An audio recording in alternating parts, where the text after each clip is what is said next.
Hello, I'm Francesca Pavis, and welcome to Read Between the Lies, the podcast where we play armchair detective as we interrogate three new gripping stories penned by three of the UK's best crime writers. Across this three-part podcast series, each episode will focus on unpicking and solving one of these incredible modern crime stories. All of this is part of Take 5 to Stop Frauds campaign, where we're turning financial fraud awareness into edge-of-your-seat entertainment. At least that's the aim. I'm joined today by Vaseem Khan, Callie Taylor, better known as C.L. Taylor, and Clare Mackintosh, who are going to be our crime-fighting panel today. Do you think being a thriller author has helped you spot scams in real life, Clare? I'd like to think so, but it's amazing how your emotions and just everyday life can cloud your judgment, whereas when it's just me and the blank page, I can go through the steps. So jury's out. No comment? What about yourselves? It depends what kind of mood I'm in. Mm-hmm. If I'm a bit flustered, then maybe I'm not as careful as I might be if I'm more relaxed. But both have their issues, crime writing and spotting scams. I'm one of those irritating people who after about 5 pages will say, yeah, I know exactly what's going to happen. Not that I'm ever right. So in Clare's story today, there are some themes of how romance can be involved in certain scams. Do you think you guys have ever come close to experiencing something like this? I met quite a few women who had been victims of romance frauds when I was in the police. And the thing that I just found so heartbreaking is that, you know, they were so trusting and they'd been so happy. They were really excited by this relationship and it had all felt quite innocent. They'd sent, you know, money for tickets or something quite small. And it often wasn't about the money that had made the big impact. It was that sort of awful feeling that they'd been cheated out of a happiness that they thought they were going to have. It's a really heartbreaking crime. Well, the closest I've come is a few years ago, I wrote a romance scam short story for an anthology. And as part of that, I did a lot of research around it. And it's exactly what you say, Claire. There was a terrible story just maybe a few months ago of a woman who had been a professional her whole life, you know, really intelligent, articulate, educated woman who unfortunately was preyed upon in this way and gave up, I think it was something close to 50 or 60,000 pounds over the course of a period of time to this particular romance scammer. It's incredibly brave of people like that to be open about their stories, isn't it? Definitely. You know, to warn other people, because it must feel so embarrassing, humiliating. She made that point very strongly, that there was a strong urge within her to not come forward because, you know, she was from a circle of people who would probably say, you know, how did this happen to you? You're a very smart woman. But she wanted other people to know. Yeah, and it's not only the money, I guess, that she lost. It's the feeling of thinking that she was entering into a relationship. It's almost like a double whammy. It's a betrayal, isn't it? And then how do you then go into another relationship? How do you trust someone else? So in today's episode of Read Between the Lies, we're going to be hearing Clare's short story, Trust Me. We're going to hear it in bite-sized stories, and Vaseem, Callie and I are going to play armchair detective in understanding what has gone on here. So Clare, take it away. Okay. Act 1, the knock at the door. Helen isn't the type of woman prone to flights of fantasy. She's practical, she's grounded, she's the sort of woman everyone in the family turns to when things need sorting. But recently, Helen's been a bit distracted. She is feeling an excitement she hasn't experienced in a very long time. It started unexpectedly on a dating app. After a year of dead-end conversations and disappointing matches, meeting Mark has felt different. He's easy to talk to, attentive, full of compliments, almost too good to be true. They haven't met, not yet, but it almost doesn't matter to Helen. For now, it's enough to feel seen again. One morning, as Helen's juggling breakfast and fielding the usual teasing from her daughter about her mystery man, there's a knock at the door. On the steps stands a young man in a high-vis jacket. He's friendly and professional and says he's from the local energy supplier, here to help her save money on her bills. And money has been tight, tighter than Helen likes to admit. But her children's words echo in her mind. They joke that she's gullible, she's too trusting. So Helen's careful. She checks his ID, she studies it, calls the number on the badge just to be sure. A call centre operator answers straight away. And although she's a bit dismissive, she confirms everything Helen's just been told. Helen hesitates just for a moment. Then she opens the door and she lets him in. Ooh. There's potentially a few red flags here. What I picked up on was meeting the man who showered her with compliments. That sounds a bit like love bombing. Massively dodge that. Yeah. And obviously, having met my partner on a dating website myself many moons ago, not all men who are on dating websites are dodgy. Did he shower you with compliments? Not in the slightest. Does he now? No, my son does. He hasn't changed personality at all. But there was no red flags when I met my partner. But I think I would be suspicious of anybody love bombing me.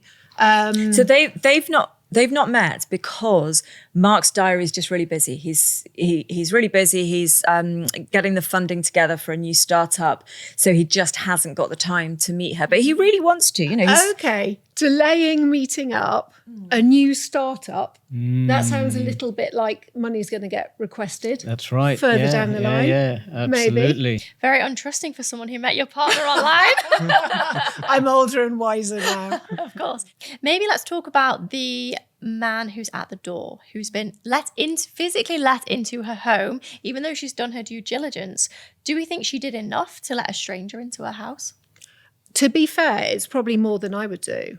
I would just look at the badge, and if I saw the logo, I mean, as a crime writer, this is probably a terrible thing for me to admit, but they'd be like, I'm here to read your meter.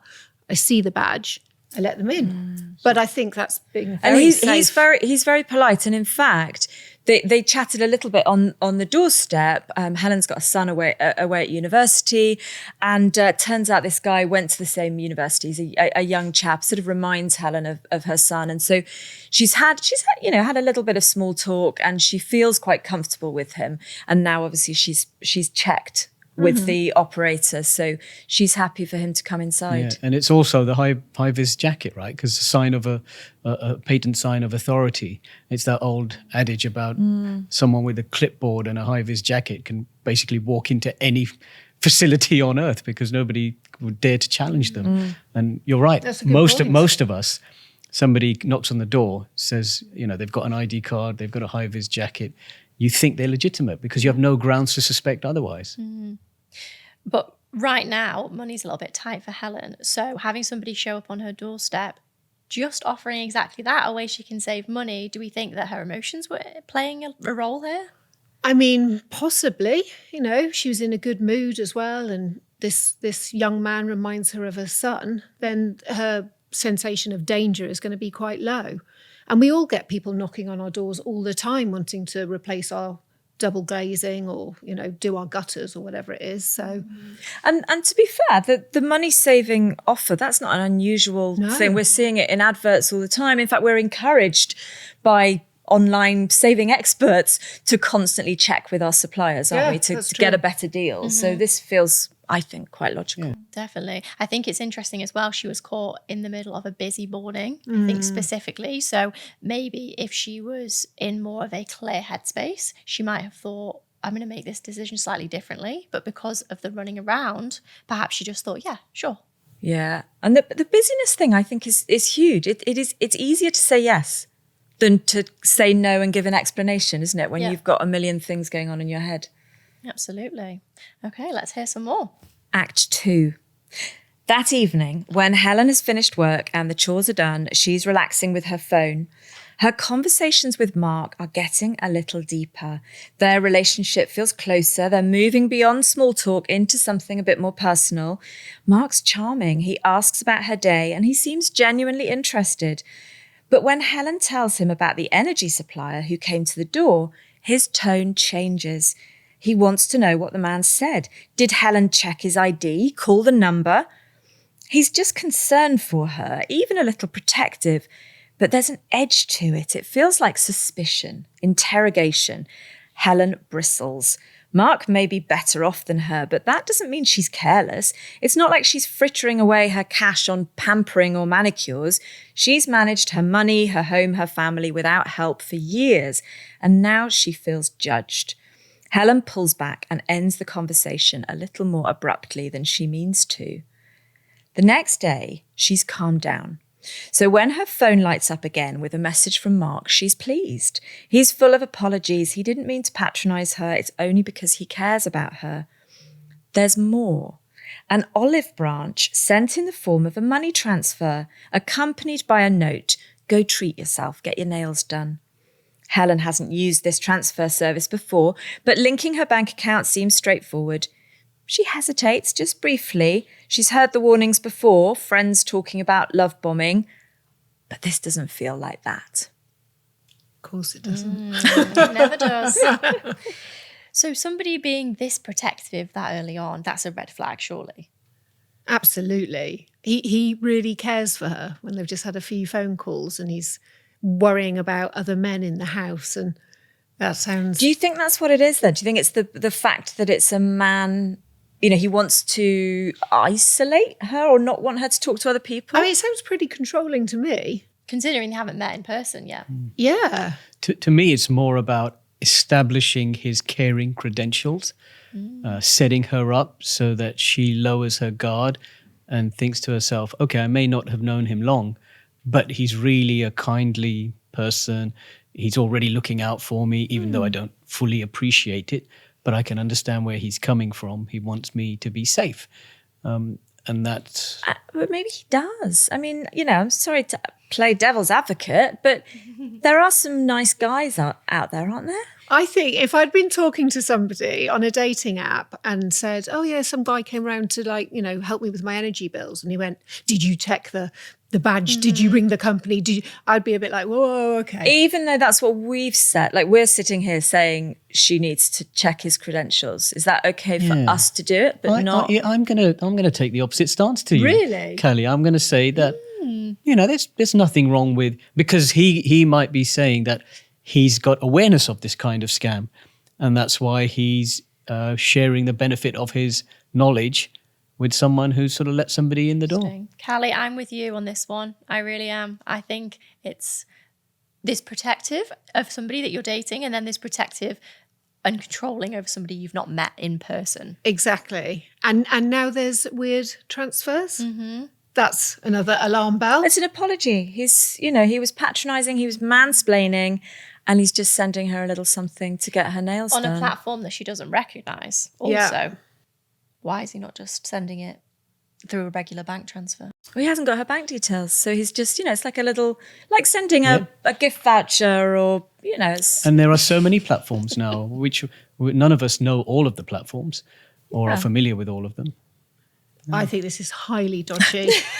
To me, this has got controlling and coercive relationship written all over it. Do something horrible and then do something nice. So regardless if it's a scam or not, she should not be dating this man, in my opinion. Oh, wow. But the scam warnings are there. The excuses not to meet up.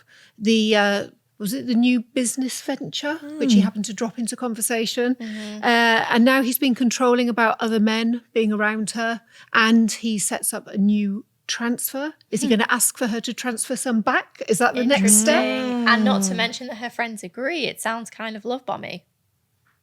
It's not looking good here. It's not. It's not. I think we need to swap sides of this table and have it out. Okay, so tell us a little bit more then, Claire.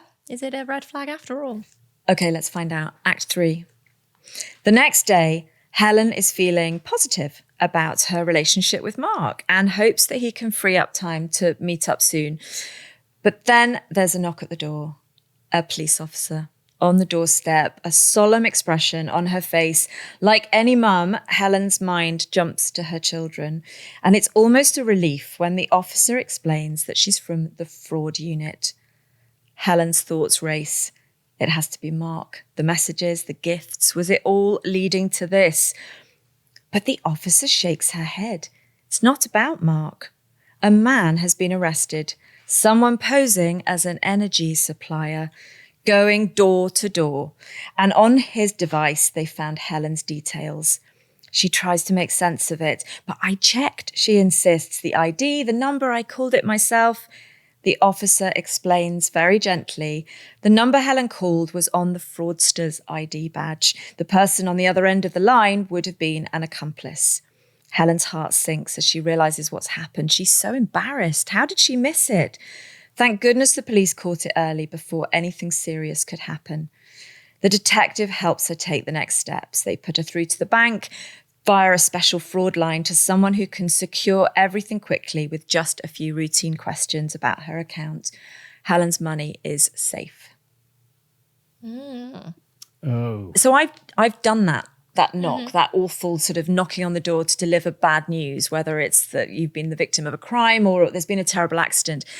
And it's such a life-changing moment for people, seeing the shock on their face and their fear. And I can imagine Helen thinking the worst about one of her children. Oh, absolutely.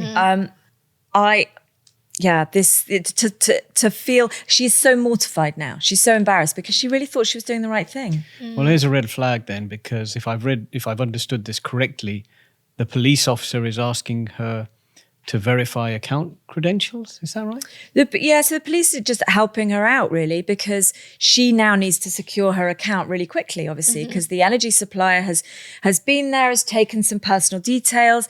Helen gave out a lot of information to that energy supplier that she didn't realize she was doing. So in all that casual conversation, she let him have her children's names.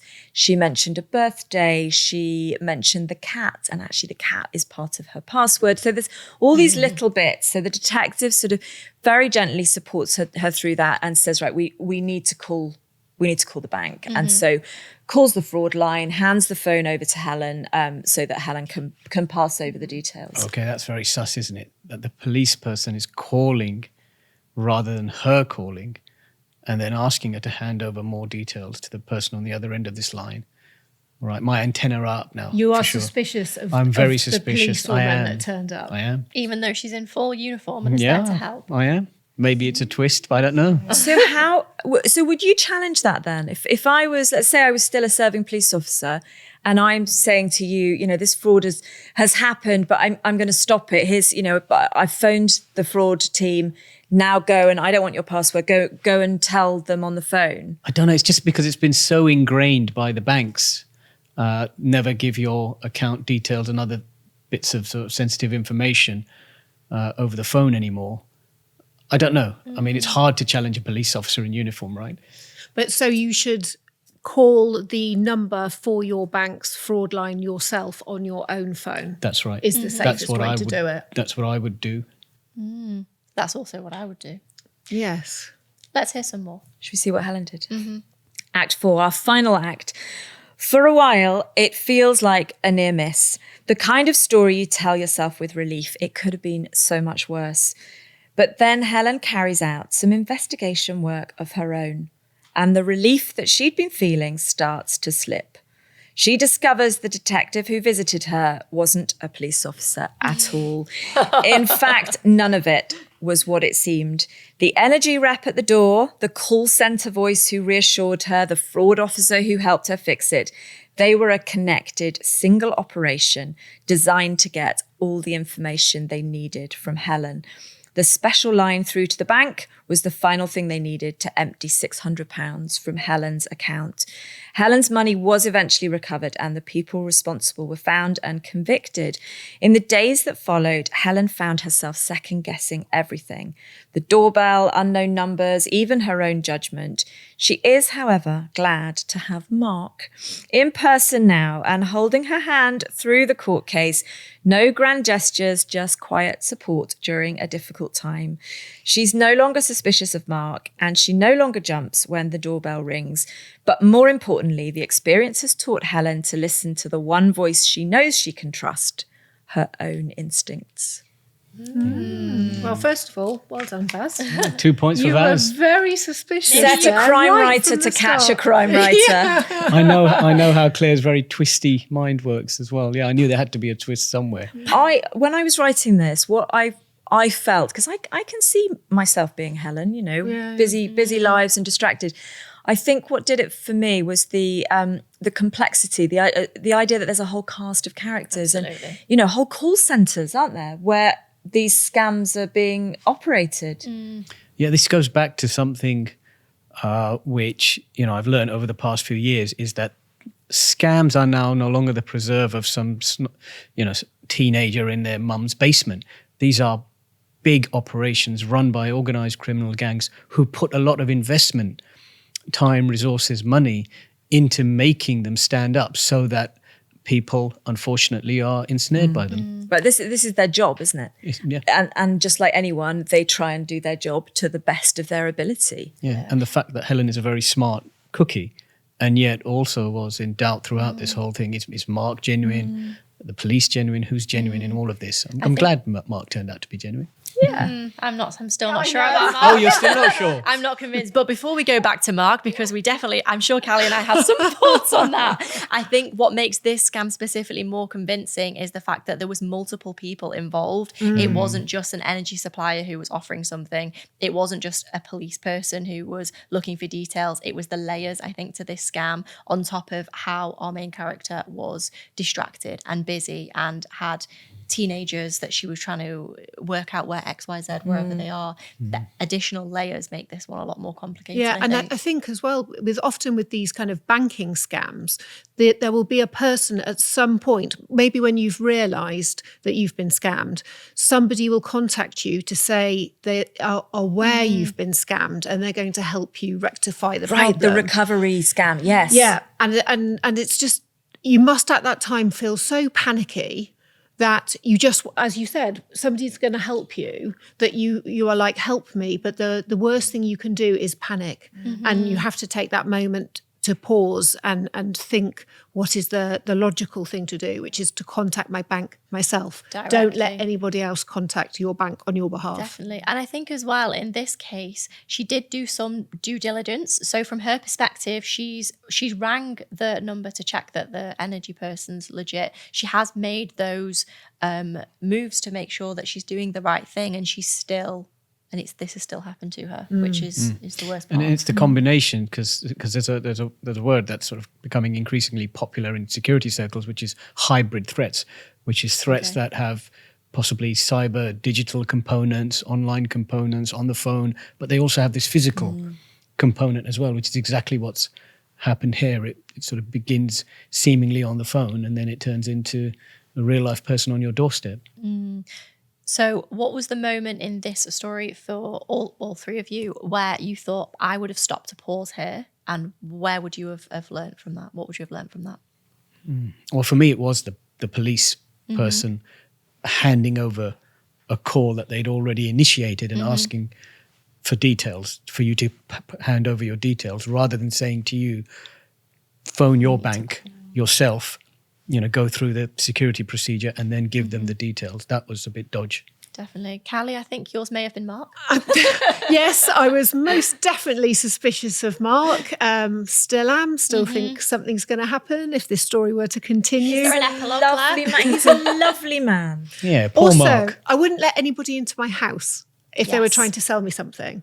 I think I'd keep them on the doorstep, even if I was open. But I'm not great at people cold calling me on my doorstep, and I do you give know them what? short When I was shrift. writing this, I mean, literally, as I was writing this story, there was a knock at the door, and an energy. I'm not joking. An energy supplier turned up, and they're doing huge amounts of work in our town. They're digging up, replacing copper pipes for plastic pipes, and there are vans everywhere and roadworks. Like there's a huge number of marked vans, and he needed to come in to see where my meter was. And I'd literally just written this story.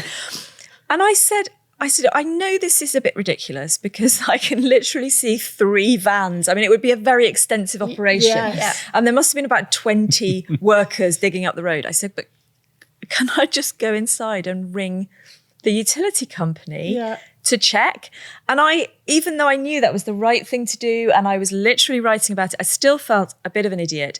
But he was still lovely. He didn't turn and look at the entire road being dug up and all Yeah. the vans. And he just went, yeah, absolutely. He didn't try and give me a number. Interesting. He Oh, just that's good. let me go and do it. Yeah. And, you know, I came back and it was all fine. And I think that is the key takeaway for us, is no one who is an actual bona fide Yeah. company or official is going to be cross about that Yeah. or offended. What a story, but all too common. It's not that Helen was blindly trusting. After all, she was aware of the risk of fraud all the way through the story, but as we know, scammers can be tricky. But there were small clues all along the way. She was offered something attractive. Energy bills are expensive. If you think you can get a better deal, that's quite compelling and ties into our emotion and our hope. The way they built trust. The scammer anticipated Helen may want to check the credentials. They had their accomplice at the other end of the phone ready to verify their story. The use of an authority figure. We defer to the police. The fraudsters took advantage of Helen's trust in a figure of authority. Fraudsters know to use these things to their advantage, using a mix of pressure and symbols of trust to pull the wool over our eyes. But the most powerful defense is also the most simple. Stop, challenge, protect. Stop. Every great detective takes time to consider the evidence. Some scams are well hidden, and so take a moment to stop and think. Challenge. Read between the lies and ask yourself, could it be fake? It's okay to refuse any requests. Only criminals will try and rush or panic you. And finally, protect. Contact your bank immediately if you think you've been scammed and tell the police at reportfraud.police.uk or on 0300 123 2040. Thank you to our brilliant panel of authors.